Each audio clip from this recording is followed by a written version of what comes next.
പാട്ടും പ്രസംഗവും എന്ന ഈ പ്രോഗ്രാമിലേക്ക് എല്ലാ മാന്യ പ്രേക്ഷകർക്കും സ്വാഗതം. അങ്ങേപ്പോലൻ ദൈവമേ ആരുള്ളി ലോകേ. ശരിക്കും ഇത് ചിന്തിക്കേണ്ട, ഇരുന്ന് വിലയിരുത്തേണ്ട, മനസ്സിലാക്കേണ്ട ഒരു ചോദ്യം തന്നെയാണ്. ഒരു പാട്ടിനേക്കാൾ അപ്പുറമായി ഇത് നമ്മളോട് നമ്മൾ ചോദിക്കണം. ഇന്ന് ഈ പ്രോഗ്രാം നിങ്ങൾ ആദ്യമായിട്ട് കാണുന്ന ഒരാളാണെങ്കിൽ, യേശുവേ നിന്നെ പോലെ വേറൊരു ദൈവം ഉണ്ടോ? യോഹന്നാൻ സുവിശേഷം 3-ാം അധ്യായത്തിന്റെ 16-ാം വാക്യത്തിൽ വായിക്കുന്നു, തന്റെ ഏകജാതനായ പുത്രനിൽ വിശ്വസിക്കുന്ന ഏവനും നശിച്ചു പോകാതെ നിത്യജീവൻ പ്രാപിക്കേണ്ടതിന് അവനെ നൽകുവാൻ തക്കവണ്ണം പിതാവായ ദൈവം ഈ ലോകത്തെ സ്നേഹിച്ചു.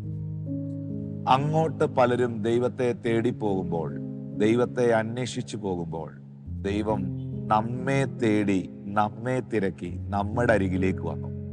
അതാണ് കർത്താവായ യേശുക്രിസ്തു.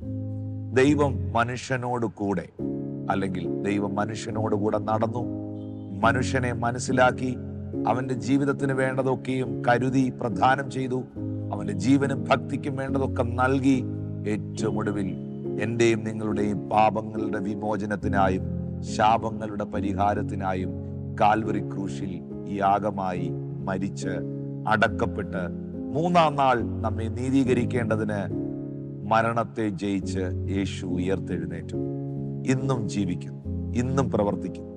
ഇനി തന്നെ കാത്തിരിക്കുന്ന വിശുദ്ധന്മാരെ, തന്നെ കാത്തിരിക്കുന്ന മക്കളെ ചേർക്കുവാൻ മേഘാരൂഢനായി ഈ കർത്താവായ യേശു ക്രിസ്തു വേഗം മടങ്ങി വരുന്നു. അങ്ങേപ്പോലൻ യേശുവെ ആരുണ്ട് ഈ ലോകത്തിൽ? സ്നേഹിക്കാൻ, കരുതാൻ, പരിപാലിക്കാൻ, നിത്യജീവൻ തരാൻ, നിത്യരക്ഷ തരാൻ, സൗഖ്യം തരാൻ, സമാധാനം തരാൻ, വിടുതൽ തരാൻ, നീതീകരിക്കാൻ, പരിശുദ്ധാത്മാവിനെ നൽകാൻ, പ്രാർത്ഥന കേൾക്കാൻ, പരിപാലിക്കാൻ, ശാപം അനുഗ്രഹമാക്കാൻ, തകർച്ച ഉയർച്ചയാക്കാൻ, ബന്ധനം വിമോചനമാക്കാൻ അങ്ങേ പോലെ ആരുണ്ട് കർത്താവേ? അങ്ങയ്ക്ക് തുല്യമായി ഈ ലോകത്തിൽ മറ്റൊന്നിനെയും ഞാൻ കാണുന്നില്ലപ്പാ. വിളിച്ചാൽ അരികിൽ വരുന്നവൻ, അല്ലേ?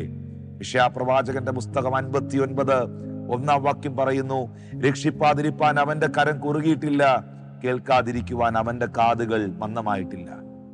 മത്തായി 7:7 ബൈബിൾ പറയുന്നു, യാചിപ്പീൻ എന്നാൽ നിങ്ങൾക്ക് ലഭിക്കും, അന്വേഷിക്കുവീൻ എന്നാൽ നിങ്ങൾ കണ്ടെത്തും.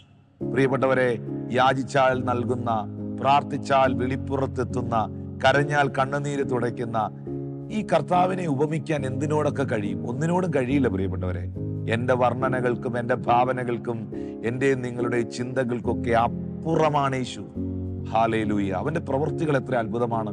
അന്ധന്റെ കണ്ണ് തുറന്ന, ചെകിടന്റെ ചെവിയെ കേൾപ്പിച്ച, ഊമരെ സംസാരിപ്പിച്ച, മരിച്ചവരെ ഉയർപ്പിച്ച, കുഷ്ഠരോഗികളെ ശുദ്ധമാക്കിയ, കടലിന്റെ മുകളിലൂടെ ഒക്കെ നടന്ന ഈ അത്ഭുതത്തിന്റെ കർത്താവ് ഇന്ന് മോർച്ചറിയിലോ കല്ലറയിലോ കബറിലോ എങ്ങല്ല പ്രിയപ്പെട്ടവരെ, കാരാഗ്രഹത്തിലോ കണ്ണാടിക്കൂട്ടിലോ ഒന്നും അല്ല. ഈ യേശു ഇന്നും മരണത്തെ ജയിച്ച് ഉയർത്തെഴുന്നേറ്റ് ജീവിക്കുന്നു. ഈ ജീവിക്കുന്ന കർത്താവ് ഇന്നും പ്രവർത്തിക്കുന്നു. ഈ കഴിഞ്ഞ ദിവസവും പ്രാർത്ഥിച്ചപ്പോൾ ചെവി കേൾക്കാൻ മേലാത്തവരുടെ ചെവി യേശു തുറന്നു, കാഴ്ചയില്ലാത്തവർക്ക് കാഴ്ച കൊടുത്തു, സംസാരിക്കാൻ പറ്റാത്ത കുഞ്ഞ് സംസാരിച്ചു, നടക്കാൻ കഴിയാതെ എടുത്തോണ്ട് വന്ന് കൊണ്ട് കിടത്തിയതൊക്കെ എഴുന്നേറ്റ് നടന്നു. ഈ ദൈവം ഇന്നും അത്ഭുതത്തെ പ്രവർത്തിക്കുന്നു, ഇന്ന് സൗഖ്യമാക്കുന്നു, ഇന്നും വിടുതലുകളെ നൽകുന്നു. ഈ പാടിയ വരികൾ എത്ര ശക്തമാണ്. യേശുവേ, അങ്ങേപ്പോലെ ആരുള്ളൂ ഈ ലോകത്തിൽ? അതുകൊണ്ട് അവിടുന്ന് ആരാധനയ്ക്ക് യോഗ്യനാണ്. ഇന്ന് ഈ മെസ്സേജ് കേട്ടോണ്ടിരിക്കുമ്പോൾ ഈ വരികൾ നിങ്ങൾ കേട്ടപ്പോൾ എത്ര പേർക്ക് ആ ആരാധന, അങ്ങയ്ക്ക് ആരാധന എന്ന കോറസിന്റെ മുൻപിൽ ഒന്ന് കൈ ഉയർത്തിപ്പിടിച്ച് കണ്ണുകളെ അടച്ച് ഒന്ന് പാടാൻ പറ്റി? ഇന്ന് ഈ മെസ്സേജ് കഴിയുമ്പോൾ ഒരിക്കൽ കൂടെ ആ വരികൾ, അങ്ങയ്ക്ക് ആരാധന, യേശുവേ അങ്ങയ്ക്ക് ആരാധന എന്ന വരികൾ കേൾക്കുമ്പോൾ നിങ്ങൾക്ക് ആരാധിക്കാൻ കഴിയുമോ? 24 മൂപ്പന്മാർ തങ്ങളുടെ കിരീടങ്ങളെ നിലത്ത് താഴ്ത്തിയിട്ട് അവർ വീണ് കിടന്ന് പറയുന്നു, കുഞ്ഞാടേ നീ ആരാധനയ്ക്ക് യോഗ്യൻ. സറാപ്പുകൾ 2 കൊണ്ട് മുഖം മൂടി, 2 കൊണ്ട് പാദം മൂടി ഒരുവനോടൊരുവൻ പറയുന്നു, അവിടുന്ന് പരിശുദ്ധൻ. അതേ പ്രിയപ്പെട്ടവരെ, നമ്മുടെ യേശുവിന് തുല്യനായി ആരുമില്ല, അവനൊപ്പം പറയാൻ ആരുമില്ല, അവനെ പോലെ ആരാധനയ്ക്ക് യോഗ്യനായി ഈ ഉലകത്തിൽ ആരുമില്ല. എൻ്റെ യേശു ആരിലും ഉന്നതൻ. അതുകൊണ്ട് നമുക്ക് ചേർന്ന് പാടാം, ആരാധന യേശുവേ അങ്ങയ്ക്ക് ആരാധന. ആരാധന